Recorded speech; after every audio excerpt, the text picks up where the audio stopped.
হেফাজতের মালিক হেফাজত করেন যে কোনো অছিলায়। জুলাই চক্রান্ত করে আওয়ামী লীগের পতন করেছিল, মাথা ভেঙে দিয়েছিল। আমার পেঁপে গাছের মতো হয়েছে, আমার পেঁপে গাছের ঝড়েই মাথা ভেঙে গিয়েছিল। এখান থেকে আবার বর্তমানে 4টা ডাল বাড়িয়েছে, 4টা ডালে ইনশাল্লাহ পেঁপে ভরপুর। তো বাংলাদেশে আওয়ামী লীগের অবস্থা হয়েছে বর্তমানে তাই। বাংলাদেশে আওয়ামী লীগের কোনো বড় নেতা নাই, কোনো মাথা নাই। জনগণ, কর্মীরা তৃণমূল, কোথাও যদি 100-150 লোকের মিছিল বাড়ায়, সেই মিছিল হাজার হাজার মানুষে পূর্ণ হয়ে যাচ্ছে, জনগণ মিছিলে যোগ দিচ্ছে।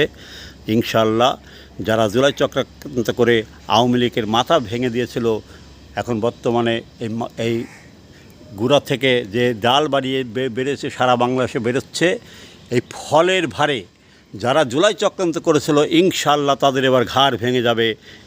সৃষ্টিকর্তার ইচ্ছায় কোনো সন্দেহ নাই। দিন দিন নৌকার পালে হাওয়া লাগছে, নৌকার জনসমর্থন বাড়ছে।